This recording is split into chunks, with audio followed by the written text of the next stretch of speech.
So about the meristematic tissue.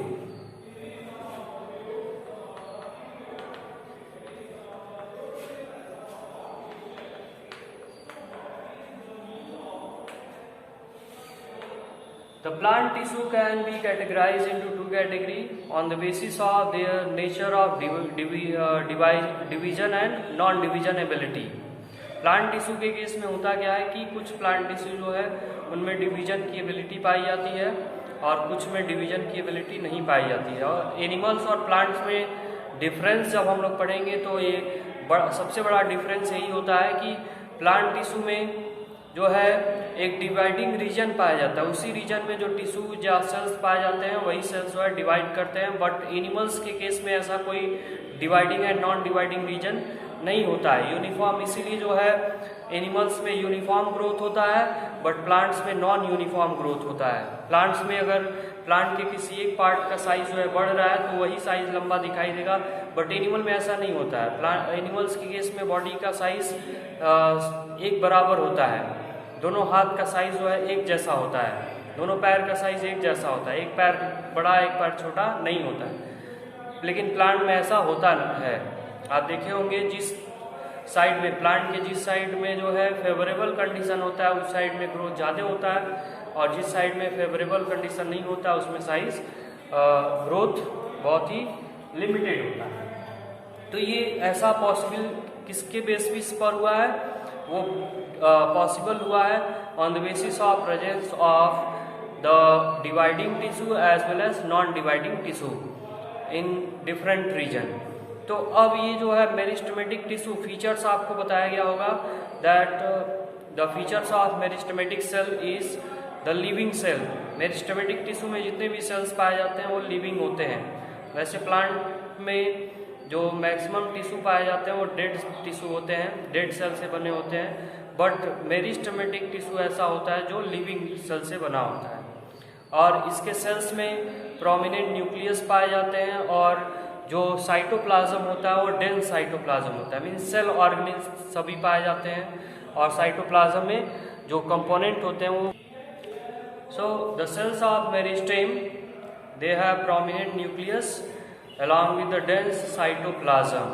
Dense cytoplasm means there are a number of cell organelles present in the cytoplasm along with the organic and inorganic substances.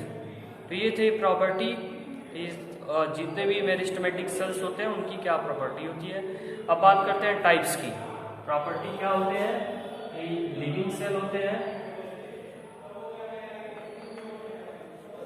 Living cells, prominent nucleus,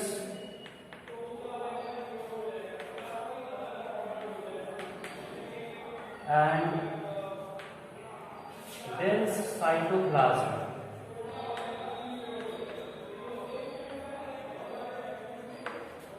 अब यहाँ पे एक चीज और आपको देखने को मिल रहा है क्या, दैट प्रीवियस चैप्टर में आप लोग पढ़े होंगे अबाउट द सेल डिवीजन। तो सेल डिवीजन जो प्रोसेस होता है जिससे एक सेल से दो सेल बनते हैं माइटोसिस प्रोसेस में, और मियोसिस में वन सेल जो है डिवाइड करता है, 4 डॉटर सेल बनते हैं। 2 टाइप्स ऑफ सेल डिवीजन पढ़े होंगे सेल चैप्टर में। तो प्रोमिनेंट न्यूक्लियस का जो रोल होता है मेरिस्टेमेटिक टिश्यू में वो होता है during the process of cell division, क्योंकि न्यूक्लियस ये एक ऐसा रीजन है जो सारी इंफॉर्मेशन को ट्रांसफर करता है from parent cell to daughter cell. तो इसलिए प्रोमिनेंट न्यूक्लियस का होना जरूरी होता है, क्योंकि ये सेल्स जो है हमेशा कंटिन्यूअस डिवीजन करते रहते हैं। माइटोटिक सेल डिवीजन होता है इसमें। अब बात करते हैं types of meristem. Meristematic tissue are also known as meristem. तो टाइप्स ऑफ मेरिस्टेम,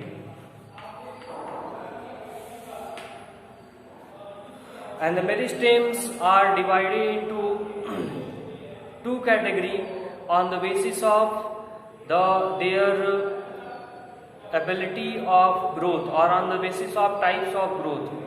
अगर ग्रोथ की बात करें तो ग्रोथ जो है 2 तरह का होता है प्लांट्स में। एक जो ग्रुप होता है ग्रोथ का that is the primary growth, Okay, so the types of meristem. So the first basis of classification of meristematic tissue, it is the types of growth. कौन से टाइप का ग्रोथ है उस बेसिस पर हम जो है मेरिस्टेम को डिवाइड करते हैं 2 कैटेगरी में। और दूसरा जो बेसिस होता है that is the location of the meristem in the plants body. तो सबसे पहले हम लोकेशन के बेस पर क्लासिफाई करते हैं मेरिस्टेम को। तो on the basis of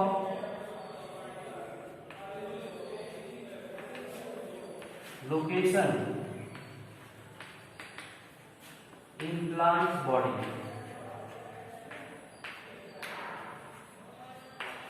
plants body में लोकेशन क्या है मेरिस्टेम का, उस बेस पर हम जो है मेरिस्टेमेटिक टिश्यू को डिवाइड करते हैं 3 कैटेगरी में। Meristems, they are of 3 types.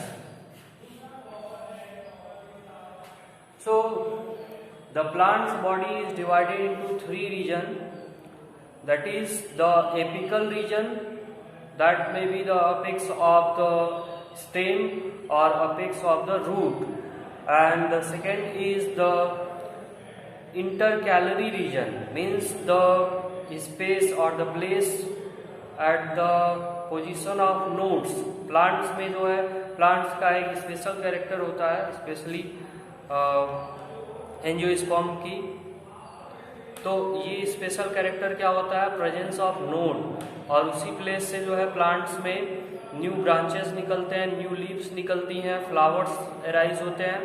तो नोड्स पे जो पाए जाते हैं मेरिस्टेम, वो एक ग्रुप हो गया, उसको हम इंटरकैलरी बोलते हैं। और तीसरा जो कैटेगरी होता है, तीसरा जो रीजन होता है वो होता है lateral side of the stem और रूट।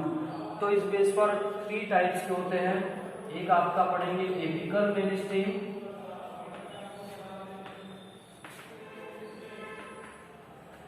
सपोज ये आपका जो है स्टेम है और यहां से रूट निकला हुआ है और ये लीफ निकली हुई है। तो यहाँ पे नोड्स पाया जाएगा, नोड्स जहां पे लीफ होंगी वहां पे नोड्स पाया जाएगा और रूट्स निकले रहेंगे। तो टिप क्या होगा, ये आपका टिप है और अपेक्स, ये आपका स्टेम अपेक्स है और यहाँ पे होगा रूट अपेक्स। ये जो रीजन होगा रूट अपेक्स। तो stem apex and root apex पे जो मेरिस्टेम पाए जाएंगे उसको हम बोलेंगे एपिकल मेरिस्टेम। ओके, और एपिकल मेरिस्टेम जो होते हैं they are responsible for growth और elongation of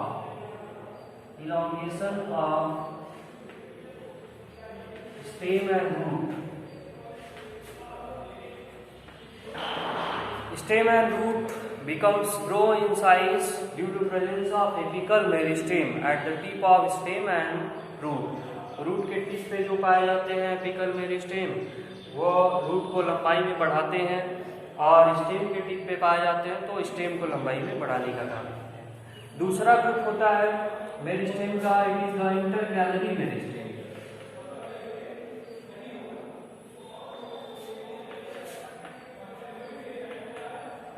Intercalary meristem, and the intercalary meristem they are found at the place of node, okay, or between the 2 internodes or at the base of internodes. Internodes जैसे 2 nodes के बीच का जो space होगा उसको हम internodes बोलेंगे, और उस इंटरनोड का बेस जो होता है वो क्या होता है, नोड होता है। तो इस जगह पे जो मेरिस्टेम पाए जाएंगे उसको हम बोलेंगे इंटरकैलरी।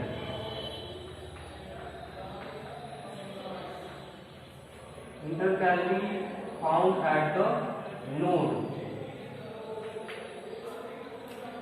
स्टेम में स्पेशली जो है नोड्स पाए जाते हैं, रूट्स में नहीं पाए जाते हैं, क्योंकि स्टेम से न्यू ब्रांचेस, लीव्स और फ्लावर्स का फॉर्मेशन होता है। तो ये फॉर्मेशन कौन से मेरिस्टेमेटिक टिश्यू डिवाइड करके करते हैं, तो वो जो होते हैं इंटरकैलरी मेरिस्टेम होते हैं। इंटरकैलरी मेरिस्टेम जो डिवाइड करते हैं तो उसके डिवीजन से तीन चीजें होती हैं। तो स्टेम इलॉन्गेशन होता है, stem elongation, stem elongation apical meristem से भी होता है, बट उसके साथ साथ रूट इलॉन्गेशन भी होता है। बट यहाँ पे इंटरकैलरी केवल स्टेम इलॉन्गेशन करती है। उसके अलावा जो है formation of new leaves,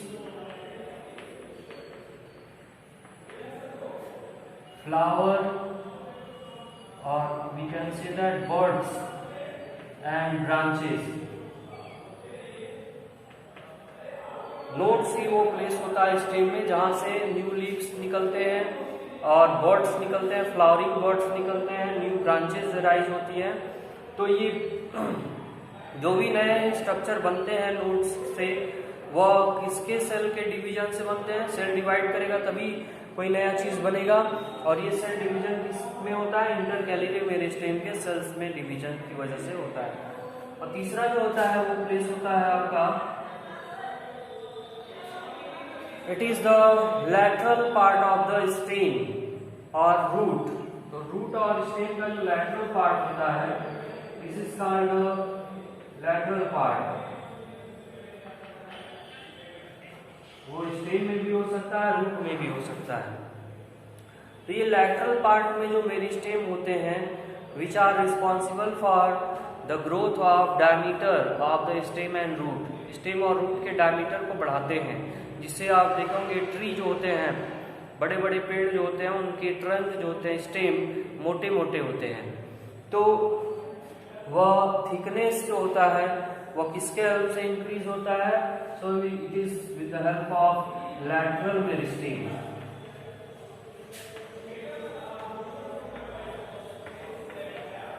lateral meristem, और lateral meristem is also known as cambium.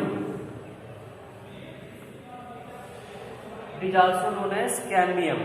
तो कैम्बियम जो होते हैं या लैटरल मेरिस्टेम जो होते हैं, they are responsible for the increase in girth of the stem. They are responsible for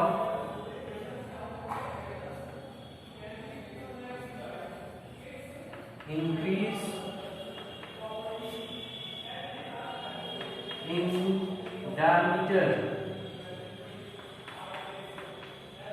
increase in diameter of the stem and root.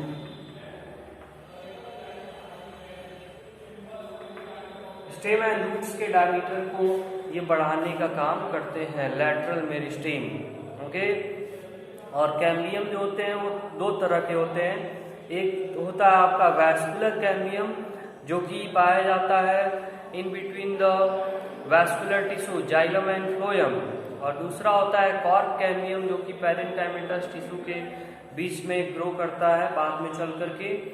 और cambium जो भी बनते हैं वह primary stage of life of plant में नहीं बनते हैं। मतलब प्लांट जब जर्मिनेट करके अभी छोटे साइज का रहता है, तो उस समय ये लैटरल मेरिस्टेम जो होते हैं वो प्लांट में एब्सेंट रहते हैं।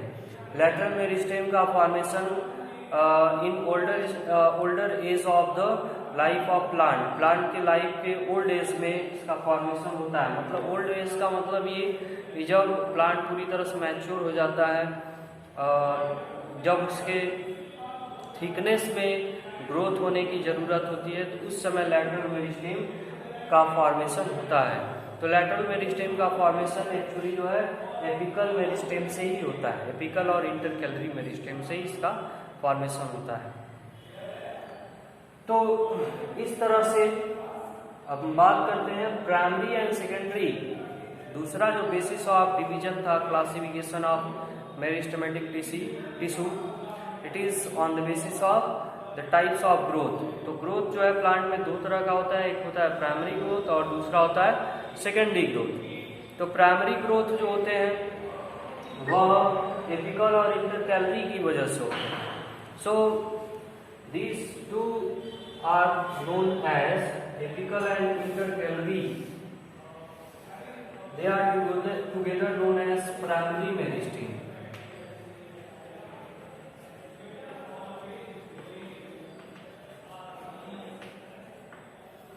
they are known as primary meristem, while the lateral meristem is also known as secondary meristem.